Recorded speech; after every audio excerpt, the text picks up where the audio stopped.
Okay, everyone. Hope you're having a good night.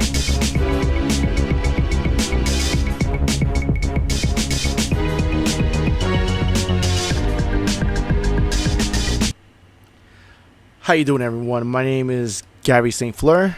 This is Safe Scranton Radio, and it is April 19, 2018. If you missed last night's episode, you can check them out at SafeScranton/radio. We have an archive section where we upload a link to all past episodes. I hope you guys are having a good night.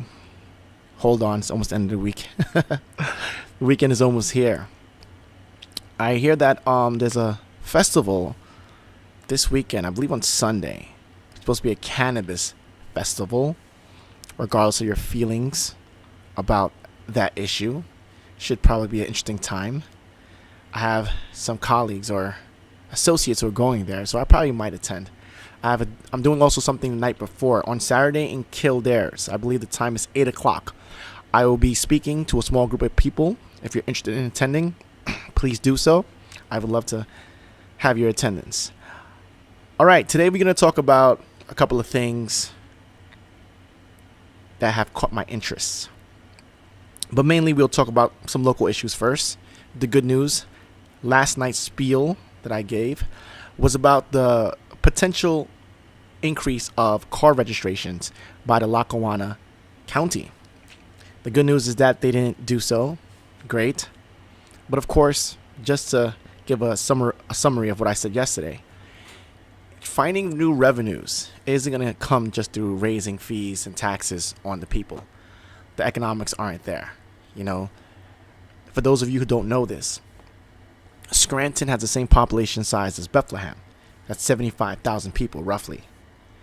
Yet, as far as 2016, Bethlehem's budget was $72 million, while Scranton's budget was $145 million. Now, just gives you a picture of how much more money it costs to live in Scranton, how much more taxes there are here that's being levied on the people at the expense of the private sector, at the expense of the resident who's trying to just make ends meet. And so I'm completely against raising fees. We need to cut costs. We need to make the government more efficient, more effective, more productive. Have people do dual roles. You know, there's this concept in economics called creative destruction. And it's something that can't be avoidable. You know, there's two ways to look at change. You can look at change as a travesty, as something sad, or as an opportunity for things that are new, novel, and innovative. Think about Thomas Edison. You know, when he created or invented, and of course, a lot of people debate that. A lot of people say that it was someone else, but let's not get into that right now. But when he brought forth the light bulb, just think about how much industries were now in jeopardy. Before that, or during, up to that time, society was subsisting in candles and lamps. So the candle industry and the lamp industry and the oil industry, the shipping that was based on transporting this oil, the whaling that was based on this, all were in jeopardy because of one invention. Now the question is, do you think that it would have been better for us to not have electricity, not have lights, and keep lamps and keep candles just to keep that industry or those people employed? Or was it better, a net gain for society? And that's what creative destruction is all about. That, yes, Amazon came and completely revolutionized how we purchase things. So it's putting a lot of retailers in jeopardy. You know, your bookstores, your retailers, your malls. But who doesn't appreciate the convenience of Amazon? The fact that you can stay home and just order things online and have them shipped to your door at almost no cost. They even offer free shipping. Prime accounts are going, out the door like no one's business. And these things should be exciting. These things make our lives better, makes it easier. Same thing with the invention of the washing machine. Same thing with the invention of, the dryer, the dishwasher, the microwave. All these inventions did something to another industry. But we realized that as a society, we are better off. And I believe the same thing goes with the government. That yes, if jobs are lost in the government, sure, I understand that as a personal tragedy. But as far as society is concerned, the more money that the people have, the more opportunity. When it comes down to it, and this is the truth, I know it's going to sound hard to believe, but just bear with me. If you want to make money, all you have to do is one thing. One thing, and you will have money. Guaranteed. Find a need that people have and fulfill it. That's it. Serve people. Service. Service is the bedrock of the free market of capitalism. The thing about the capitalist system, it does have its problems. No system is perfect because it's managed by humans. Nevertheless, one feature about the capitalist system is that most people who've made their money, most people who have become rich, could not have done so without providing value to others. Think about Jeff Bezos of Amazon. In order for him to have as much money as he has, he made millions of people's lives better. Just think about Christmas time. How much of a hassle it would have been to continue to go and shop and deal with all those customers. There's that movie with Arnold Schwarzenegger and Danny DeVito. I think Jingle All the Way. That's based on that alone. The headache of shopping during the holidays because everyone's doing it at the same time, and it's this constant competition trying to get that gift for your child. Amazon literally single-handedly changed the way we shop for holidays. We can remain in our homes and just point and click and wait, and that's it. We're done. So millions of lives were changed, improved for the better, and now he's a billionaire. And the truth is, whatever your talent is, and again, it's a recurring theme for this show, whatever your passion is, if it serves a need, if people have a need, and it could be anything. It can be anything. There's a 4-year-old, I think he's 7 now, on YouTube, who reviews toys. Can you believe that this little child is a millionaire? Because he has so many views of kids looking at his reviews on toys. And he's able to get monetization from that from YouTube. Right? It's the darndest thing. And there's countless stories about that. If you want to hear more stories, just let me know. I can rattle them off. Of course, if you want to call in, the number is 570-921-2344. That's 570-921-2344. If you want to email me, then the email is savescranton1 at gmail.com. Okay, so let's talk about today's topic. Today I want to talk about cynicism. Now, the reason I want to talk about cynicism is that I had an interesting experience today when I was going about my day, because I try to multitask. And this is not advice to do so, but that's how I operate. I juggle a lot of things all the time. People criticize me for it and say, Gary, you're spreading yourself thin. That's the only way I know how to live, doing multiple things at the same time. If anyone knew my day, they would think that I'm insane. But while I was doing my thing, I also work on social media. I also send messages and work on my other social media ventures. And I was having a debate on Facebook. And the debate was about the whole situation with the Philadelphia Starbucks and the situation that arose from it. The fact that many people started protesting. The CEO got involved. The manager, who they called the police on those 2 young men, was fired, and just everything behind that. And I was saying that the two young men gave a testimony of exactly what happened, and I gave my position on it. And some people approved, some people didn't. That's life.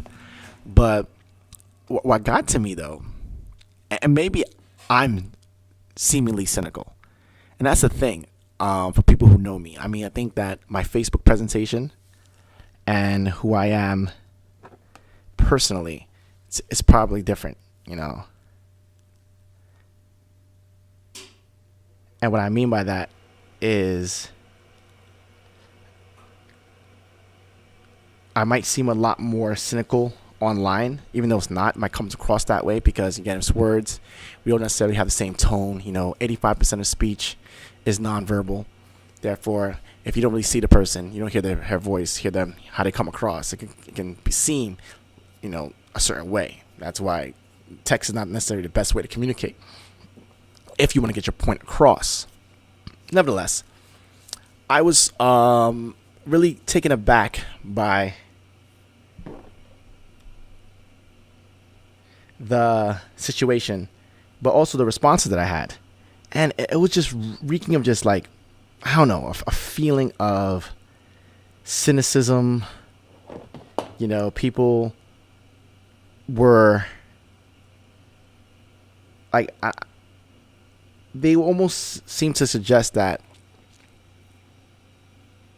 we were we're helpless. Like I said that, whatever happened, the young men should always think about what affects them and their decisions and the consequences. And that message, really bothered some people. And I can understand why. I do understand why. I'm going to tell you right now. One of the biggest truths to accept, and it's hard to accept, it's painful to accept, I still struggle to accept it, is that when it comes down to it,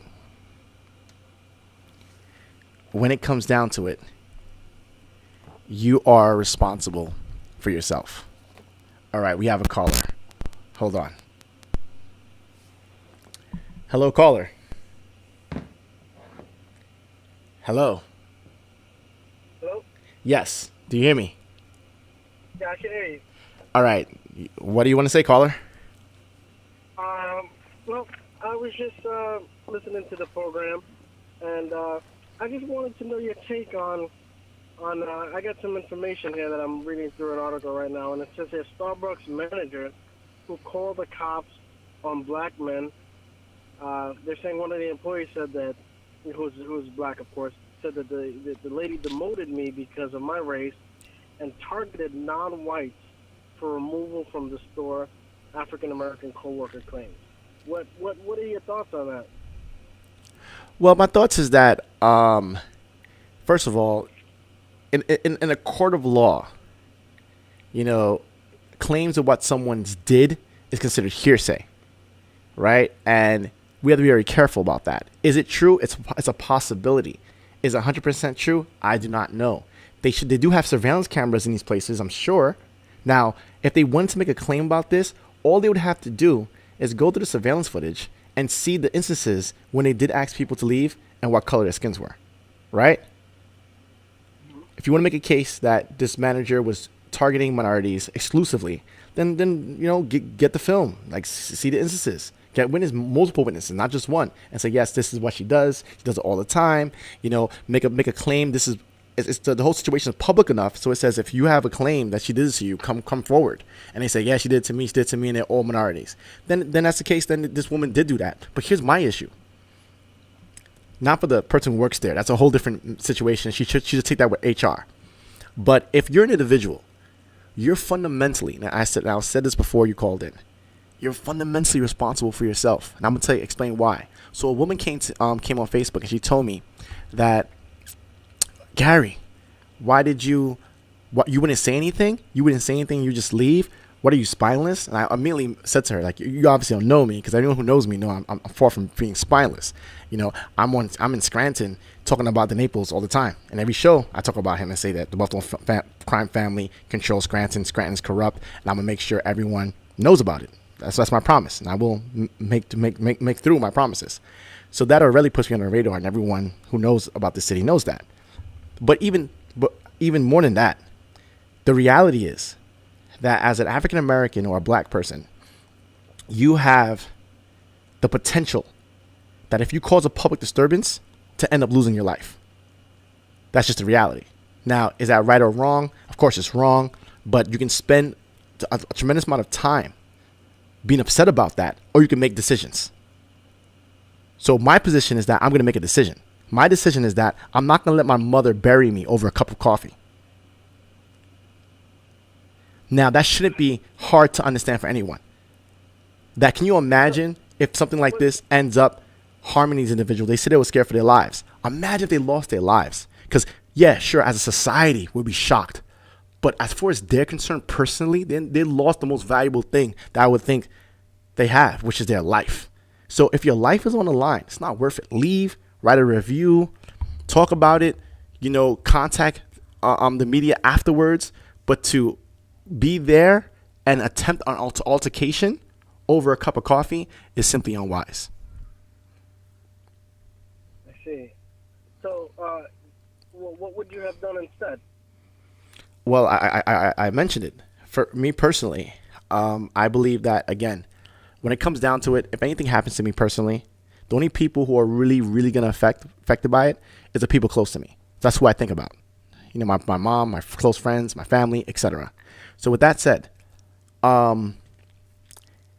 if I'm in a situation, I'm in a Starbucks, and they say, hey, are you going to buy something? And I'm like, nah, I'm just with my laptop. I'm just saying something. But immediately, as soon as she even says that or he says that, that's an indication that obviously they want me to buy something. They don't want me just to be here.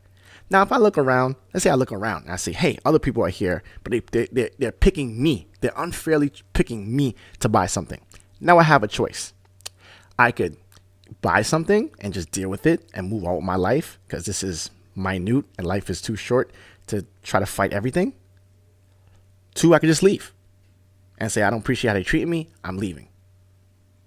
So I'll do one or the other. I'll either buy something and just sit down and then I'm fine, or I'll just leave. What about standing up for your rights and being strong and letting people know that racism is not right? That's interesting, because people talk about racism not being right, but when it comes to actually talking about racism, they talk about the minute things, right? Like, they talk about the things that are trivial or inconsequential. What I mean by that is, if we look at America, what's the most racist thing that goes on in America? I can name them, right? If I ask you, what's the most racist institution in America? What would you say?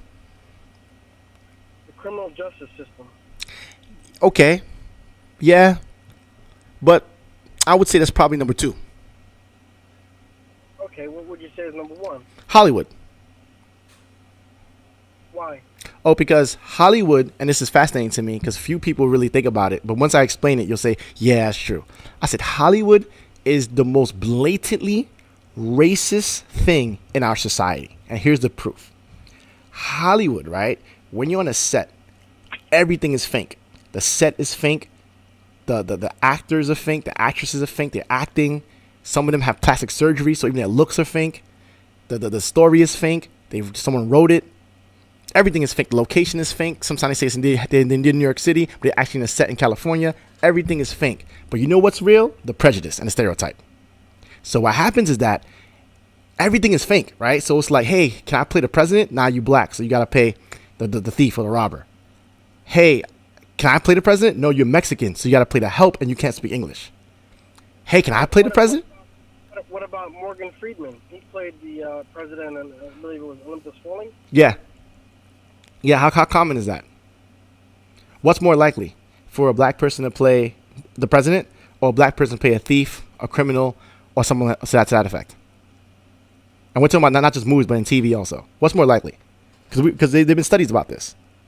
Also with Asian people, how if you're Asian and you go to Hollywood, you can be American, like you're fifth generation American, because you're either from California or from Chinatown in New York, and they say, all right, you're gonna play the Oriental guy, you're gonna do karate, or you're gonna be a ninja. It's like, I'm not a ninja. Why can't I just play the lead, a heartthrob? Nah, you're not a heartthrob. You're Asian. Asians are not heartthrobs. That's ridiculous. You're gonna play the sidekick. You're gonna be a kung fu guy, or asexual funny guy. Or if you're a girl, you're the mysterious, sexy lady. And this is so prevalent that people talk about it. These tropes, they call tropes. That every time you see an Asian woman, she has a streak in her hair. Why? Mulan, she had a streak in her hair. Scott Pilgrim saves the world or whatever. Streaking, the Asian girl Knives, she has a streak in her hair. This movie, she has a streak in her hair. Like, why do all the Asian girls have streaks in their hair? And if you talk about that, why is it that there's something called the Magic Negro? The Magic Negro is that there's a black character in a film whose sole purpose, like he doesn't have a past, he doesn't have a future, we don't really know anything about him, but his sole purpose is to help the white character fulfill his destiny. Okay? The Matrix, Morpheus. His whole purpose is to find Neo and to help Neo fulfill his destiny. The Green Mile. The guy dies, but he helps the main character understand sympathy and compassion. The Legend of Bagger Vance. Step it up. What about the Black Panther? Say again? What about the Black Panther? Okay, the Black Panther did very well. Yeah, it definitely did. But again, how much years have black people contributed to American culture, to American history, to everything? And it took 2018 for this type of film to be made. And what does that suggest to you?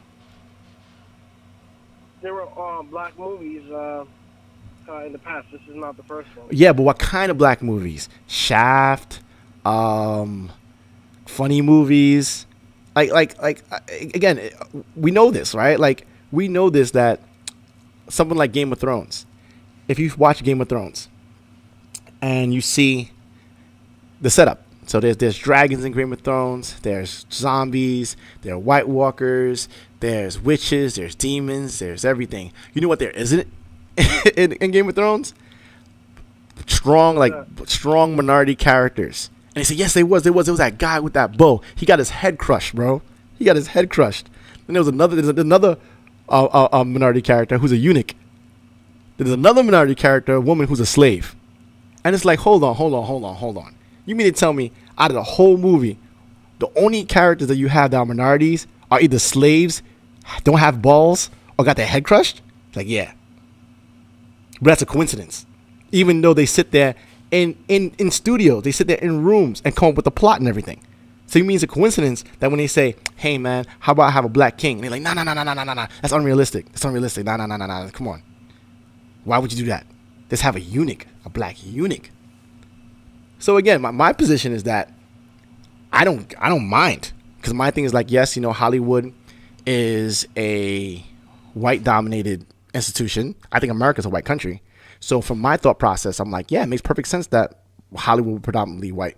My issue is when they pretend that they're not like this. Like when an actor or an actress will be on stage in the Oscars, and it'll be a white film with white actors and white actresses and white producers and white financiers in a white studio, and then say we need more diversity, or diversity like greatest strength. And it's like, are you kidding me?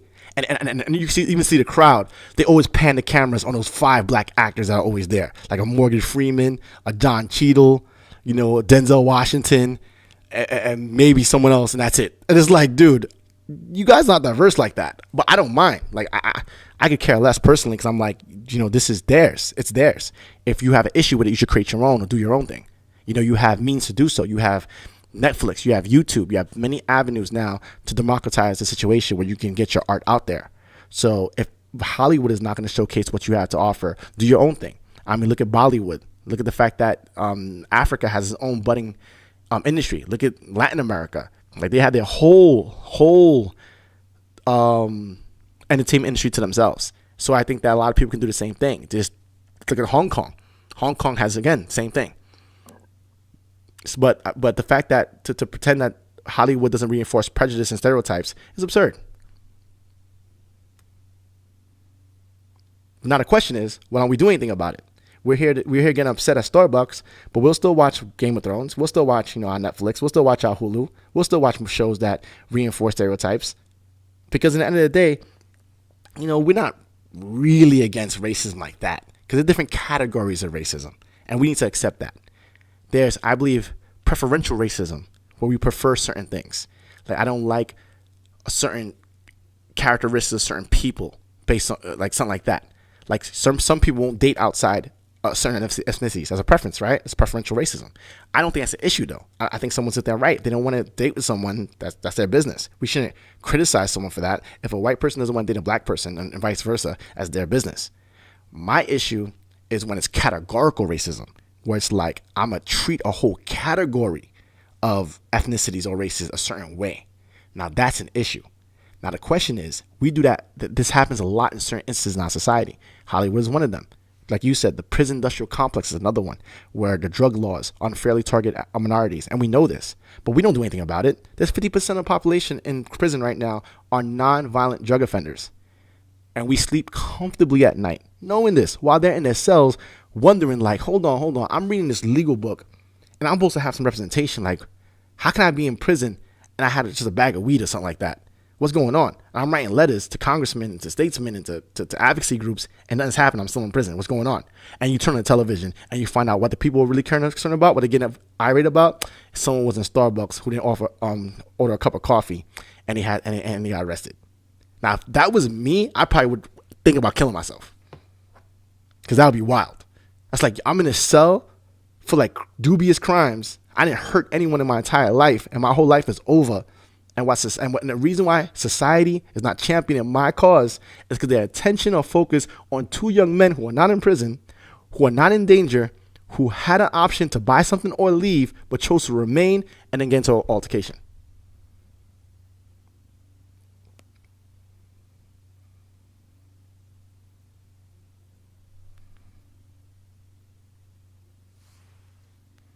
I think I lost the caller, but yeah. Now, in every respect, as far as I'm concerned, you have to make better decisions. And this is the thing about responsibility.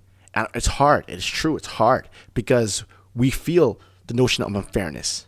We feel the idea that, if something happens and it's not right, or we do feel that. And there's nothing wrong with feeling that way. But also understand that you have to weigh your options all the time. Have to weigh your options. You have to consider, what will be the end result of this? If I do get involved in this, what will happen? What will be the end goal? And what's also very tragic about the situation, and these two young men are going to find out. And this is why I also brought up cynicism, because again, people might say I'm cynicism. I'm cynical, but I also want to talk about how to overcome it. But the tragedy is that once the media takes this story and completely and utterly saturate it and are done with it, what's going to happen to these young men? Let me repeat myself. When the media is done, and it will be done eventually, these young men will be put into the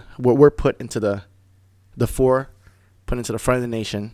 They're now associated with causing controversy for a corporation, a major corporation, a publicly traded corporation. Not only that, they might also be associated with being litigious because they probably think there's some punitive damages that now Starbucks will face because of the situation. They have their lawyers, I believe. Unless Starbucks gives them enough money for the rest of their lives that they never have to work, they will now have an epitaph of being troublemakers. Now, of course, people say, Gary, who cares? Rosa Parks, Martin Luther King, Malcolm X. I say yes, 100%. But Rosa Parks paid, and she was fighting segregation. Martin Luther King was attempting to fight segregation and the complete unjust laws that were on the books. Fighting a policy, a selective enforcement of a singular Starbucks that you could fight through writing letters, doing campaigns, doing things that won't necessarily create such a stir. I definitely find it unwise. But again, I could be wrong. I'm not going to say that my position is the absolute verdict on the matter. But we're ultimately responsible for the results. So if these two young men, I believe, who want to be business people, who want to be entrepreneurs, their names are now going to be associated with the situation. So when it does come to wanting to do business, people might have a reaction to it. And the question is, was it worth it? And also, what will it do? Like, do people really believe that the 8,000 stores being closed and this implicit bias training that they have to go through is going to work? Like, think about if you were working in Starbucks. You're not making that much money. You're trying to make your ends meet. Now all of a sudden they're telling you have to do some more training. And it's like, oh, come on. I just want to serve my coffee. I just want to, do what I have to do and just go home. Like, no, you do some training now. You really think that whatever training they give you is going to change whatever perceptions, or even we're not even talking about conscious perceptions, but unconscious perceptions? That is a tall order. That is a tall order that I cannot even conceive of. I probably have unconscious biases. I know I do. And if I think about them long enough, they'll appear to me. But the idea that I can control them consistently and continually is just untrue. Now, what I can do, though, is have a general policy towards people generally that gives everyone a chance. So that way, even if my unconscious biases arises, my general policy is to treat everyone the same, at least to the best of my ability. So I can override it. That's what I do. Regardless of how someone is, tall, short, big, small, I always, I'm going to treat them like a human being because I believe humans have inherent dignity. So I'm going to treat them with that inherent dignity that I believe all people possess, regardless of, where they're coming from, who they are. And that's where I come from. That's where my starting point of interaction with people is. And that took years to cultivate. That wasn't something that just a course or whatever training that these people are going to go through. I don't know if it can happen like that. We're talking about years and years and years of reflective thinking and self-awareness and mindfulness that I'm still working on today, to not treat people unfairly or be biased based on how people present themselves or look.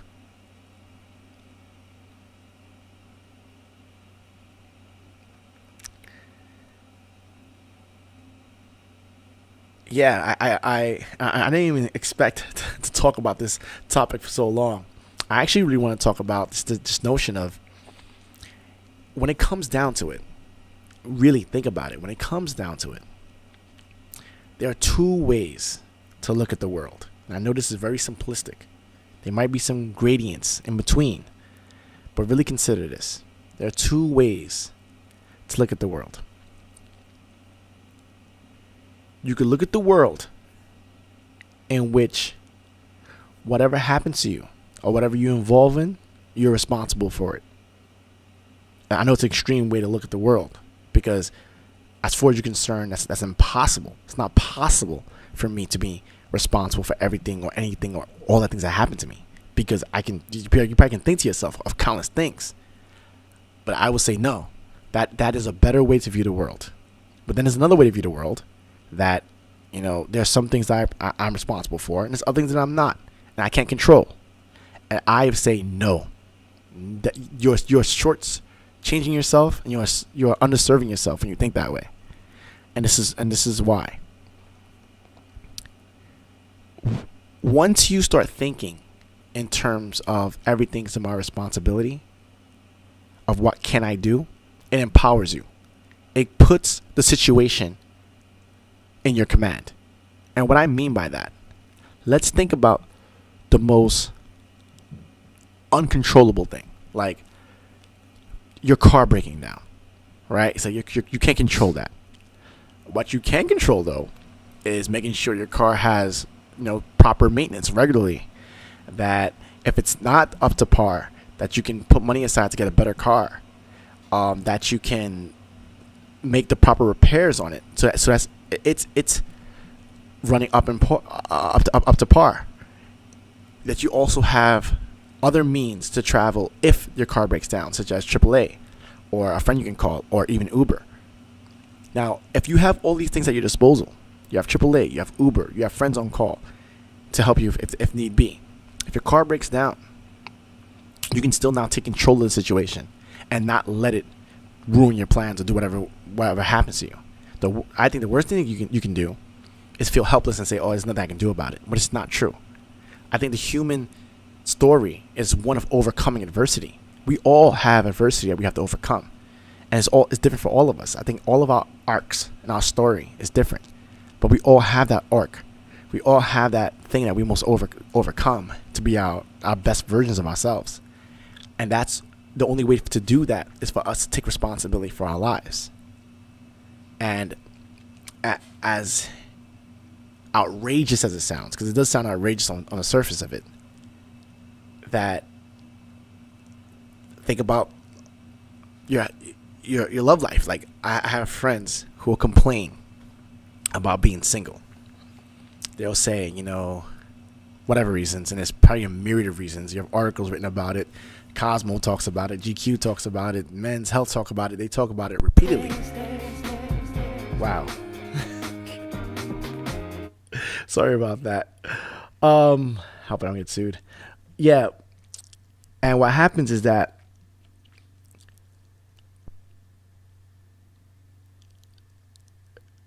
people make these complaints about being single, and they will be stuck.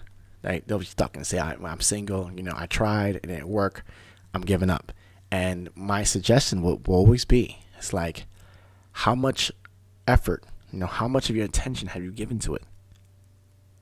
How much have you really, really thought about it and really cared about getting a mate? And they'll say, I tried. I went to this, I went to that. And it's like, there's a famous motivational speaker whose name escapes me right now, but he gives this analogy that he was talking to someone who says they want to be successful. They want to do what it takes to be successful. They'll do whatever it takes. And he said, okay, bet. Okay, sure. If that's the case, meet me tomorrow at 6 a.m. in the beach. And the guy came with a suit because he thought he was going to get some consulting or some counseling or some advice or tidbits on succeeding. And he was ready. And the guy was like, all right, take off your shoes. And the guy was like, okay. And he said, now take your suitcase and put it over your head. And the guy did it. He was like, yeah, I'm ready to do anything. And he said, all right, now face the ocean and start walking. And the guy was, a little taken aback and concerned. But then he started doing it. He started complying. And he started, feet started getting wet, wondering what's going on. And the guy said, keep going, keep going. And now, his shins are getting wet. The water's up to his knees. He's ruining his suit. The guy's like, keep going, keep going. Now the water's up to his waist. Now it's reaching his belly, his chest. And now it's like reaching his chin. The waves are crashing. And the guy starts complaining. He's like, listen, I'm going to drown. I can't breathe. And he's like, no, keep going a little bit further. Now the water's catch a gulp of air. He's struggling to breathe. And he's fighting. He's fighting the current. He's fighting the waves to not drown. And the guy was like, I can't do it anymore. I have to get the water. I'm going to die. And the guy told him, once you want to succeed as much as you want that breath of air, then you'll succeed. And that's a universal principle. Like, I seriously defy anyone, I mean anyone, no matter your circumstances, that if you want something more than you want to breathe, you are going to accomplish it. Because you will throw your everything at it. And I'm pretty sure there are times in your life when you did that and you accomplished things. And you probably were amazed that you were able to do it. So when it comes to finding a mate, I'm like, listen, how much have you done? How much have you done? What have you read? What have you attempted to do? What have you understood about the whole entire process in order to optimize it? Because like anything, dating is like a system. It's like a procedure. It's a process. And so there are algorithms to it. There are components to it. So if you think about it in those terms, how familiar are you about those components? And the thing I guess to me is that I'll have these conversations and they'll tell me, honestly, they'll be honest with that they haven't done anything. They haven't done anything. They haven't done any research. They haven't read anything. They haven't did anything. They just expect it to come to them. And that's not being responsible for the outcome, right? We're responsible. And that doesn't mean that chance or luck doesn't have anything to do with it. But as they always say, luck favors a ready mind. That being lucky is often a matter of being prepared to be lucky. I give these stories as an example when you have people whose chance of success wasn't a sure thing. And it's usually like that. It's usually like that. we see it in hindsight and say, oh yeah, definitely, that person was destined to succeed. And no, if you really read their story, it's amazing. A good example of this is Steve Jobs. Steve Jobs started Apple computers about the time when he was about 19 or 20 years old. Now, he doesn't know how to program. He doesn't know how to make computers, but he had a vision. His vision was, he lived in California at the time, in a neighborhood that was pretty affluent, that was filled with engineers, and they would throw away, nifty things into their garbage, and he would collect them. Him and his friend Steve Wozniak, and they would fiddle around and tinker. And Steve Wozniak is actually the one who came up with the Apple computer. Steve Jobs saw the opportunity and said to himself that, we can market this, we can sell this. But of course, they didn't have any money. And at that time, I believe that Steve Wozniak was only 17 or 18 years old. So they're a bunch of kids. They're a bunch of kids who have no financial backing, no big dollars behind them, who want to sell personal computers. That space was already dominated by the likes of IBM. And IBM didn't believe in what's called a PC. Computers were for business. They were for government. They were for industry. They weren't for homes. No one had a use for a personal computer. But Steve Jobs had a vision. He saw it differently. He said, no, there'll be computers in every home.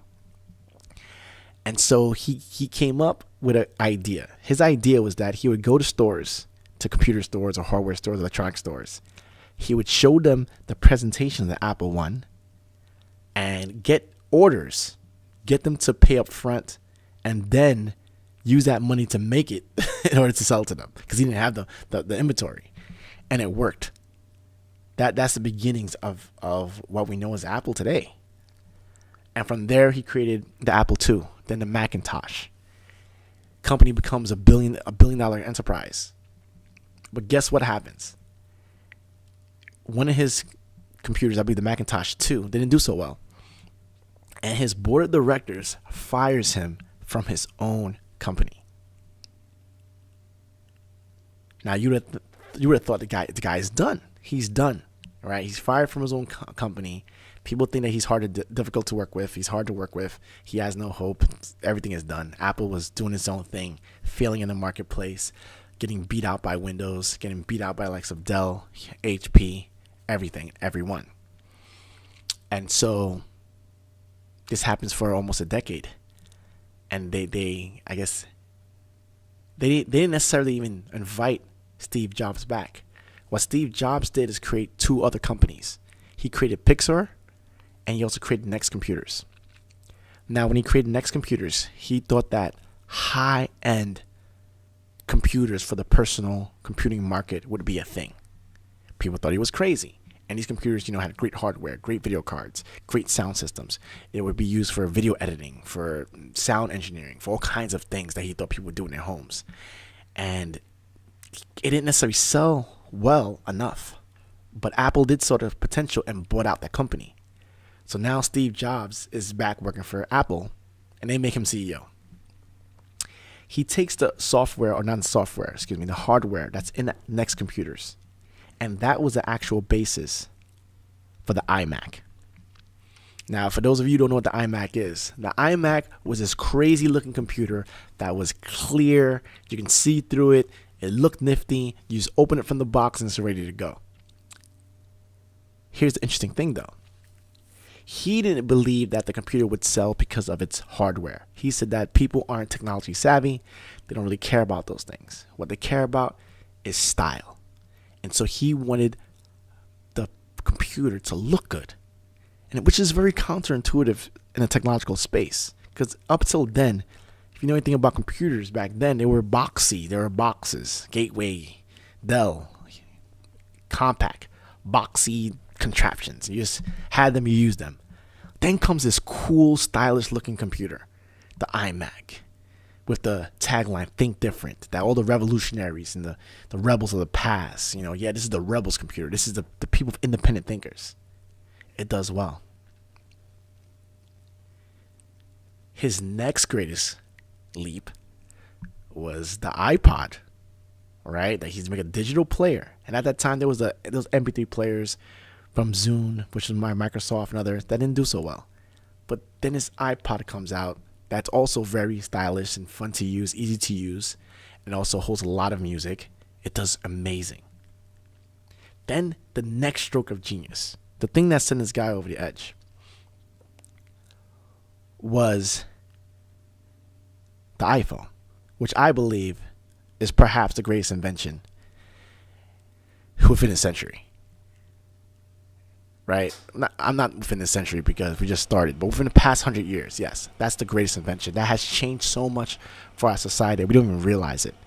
Because we don't even realize now that it's because of the iPhone that social media is as popular as it is now. It's because of the iPhone that we use our phones the way we do now with apps and Netflix and all that stuff. It's because of the iPhone we do this.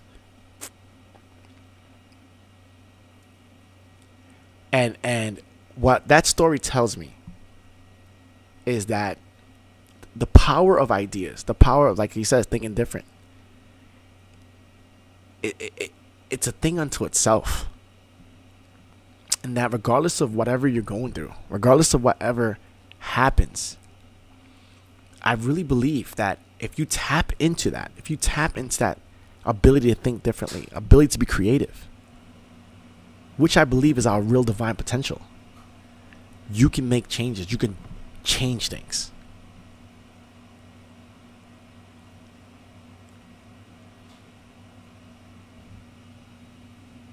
And I think the best way to even prove it is to do it, right? To do it.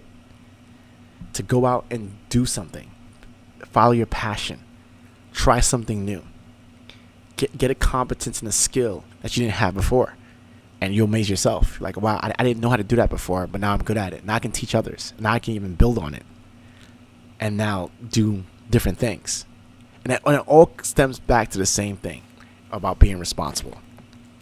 That one seed, that one thing, which is so hard to do. If it was easy to be responsible, everyone would do it. It's not easy. I'm not saying that. Trust me, I'm not saying it's easy. Nothing is easy about that. But the rewards from it. A good example is, if anyone knows about my little shoot from last year, I did a little photo shoot where I'm not fully dressed. I'm not too ashamed about it, but what I am bothered by is the fact that I let myself go. If anyone, I came to Scranton, I was in shape. I was in very good shape, like very, very good. And I let myself go tremendously since moving here. And I saw that, and I was like, wow, a friend of mine showed me a picture of how I used to look. And he's like, Gary, this is the Gary that I remember. What happened to you?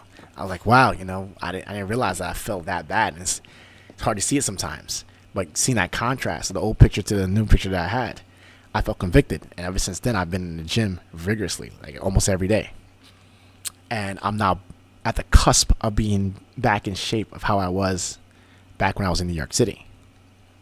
And that discipline, just going that experience, because it was hard, because it was like being in shape and then losing it and trying to get it back again. It messes with you, because the initial couple of months, I wasn't seeing any results. And I was like, man, what am I doing? I think I know what I'm doing, but of course I'm older now. My body has changed.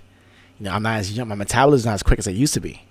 And so I was getting kind of, slightly bogged down. Like, dang, how much more do I have to work?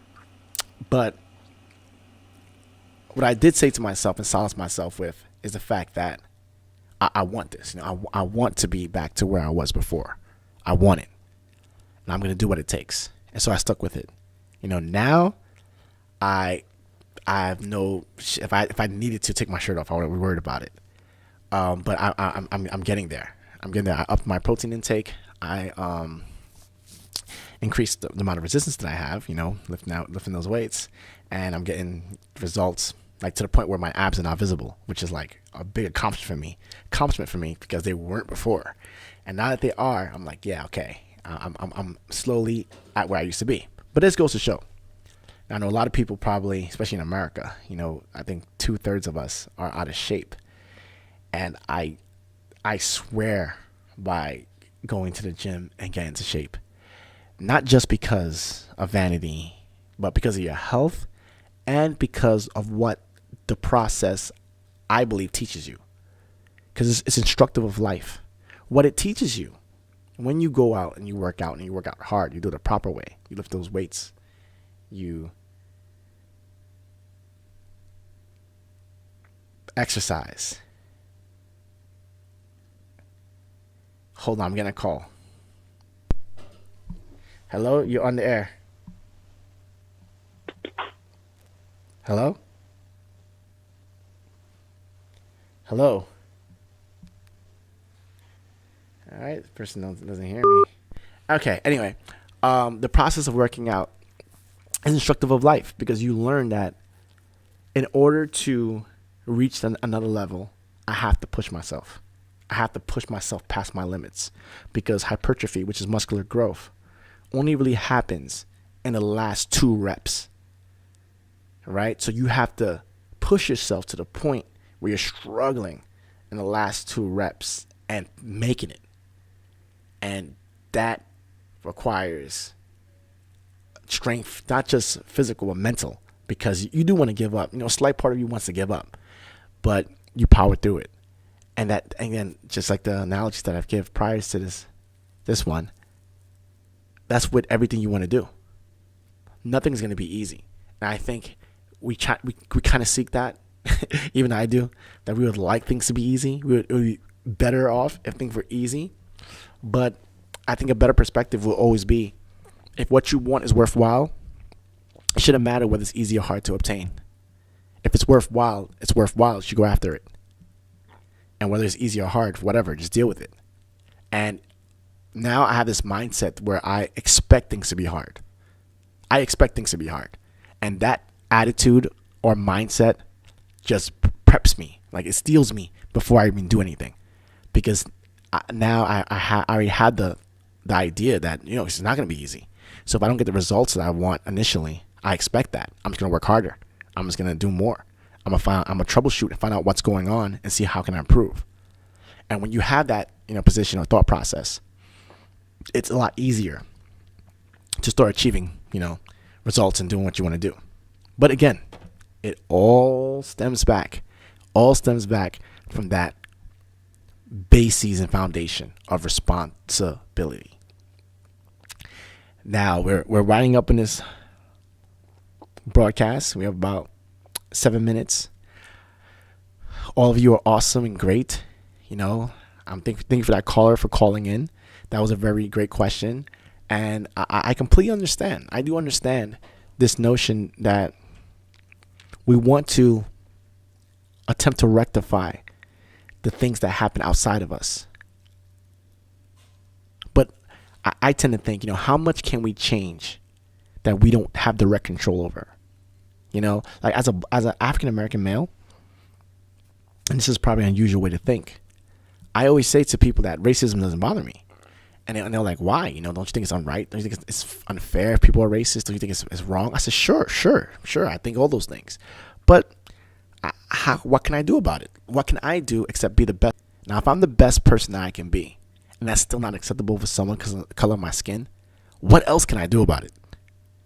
If I'm a great person, just generally speaking, genuine, heartfelt, good values, good morals, a good person, and that's not enough just because of the color of my skin, I don't know what else I can do to convince this person. And at that point, I don't really think it's my issue. So what I do only think about is what I can do. I put my best foot forward to the world. And I believe that should be enough. And I think for most people, I think respond to that. And if they don't, I really believe that there's nothing you can do about that person. That person just probably has a chip on his shoulder. It has probably nothing to do with you. They have their own little issues. Who knows? Their childhood might be traumatic. I don't know. They maybe need a hug. Who knows? But again, it has nothing to do with you. And that's how I feel about it. Like if someone dislikes me, especially for the color of my skin. Now, if they dislike me because of my behavior, that's something I can work on. I can say, hey, I didn't mean to offend you. I apologize. Let's start over. Let's, have a different kind of interaction. But if someone says, no, man, you're just black and I just don't like black people, now I'll say, okay, no, why not? You never met a black person that you thought acted in a way that you found pleasant. And if they don't, and they're completely like, no, I don't like them, or I don't like Asians, or I don't like Muslims, I don't like them, I don't like any of them. I find that very hard to believe. Like, we're human, we respond to things. There's always going to be someone, regardless of the color of their skin, who you have an affinity for because of certain characteristics. Who knows? Maybe because of their soul. I don't know. And the idea that you won't like that person because of the color of their skin. I don't think anyone is that prejudicial or dedicated to their prejudice. Where even like I know there's a story about this guy, an African American male, who said he wanted to understand KKK people. He wanted to understand, these members. So he took it upon himself to meet them. So he would contact them and say, hey, how you doing? I'm an African American male. I just want to understand why you hate me. This guy, just from meeting these guys and talking to them, he said, you don't even know me. How can you hate me? He got, I think, hundreds of KKK members to stop being members because of him, because they liked them. They said, listen, I like you. Regardless of the color of your skin, you're a great guy. And I it's an issue. And I think that's a lot of things about society. Back to my conversations from last week, that we do have this love affair with one another. We probably have it's very a friction or a fractured love affair, but we are definitely in love with one another. And I think we forget that, and also don't realize, probably, most likely, that is at the heart of a lot of our issues. That we would love. I think we all want someone to reach out and touch us or hug us or feel wanted or feel a part of a community, that if anything happened to us, we would be safe because there's people who would be there for us. And I think it bothers us. We don't want to admit it because of our egos.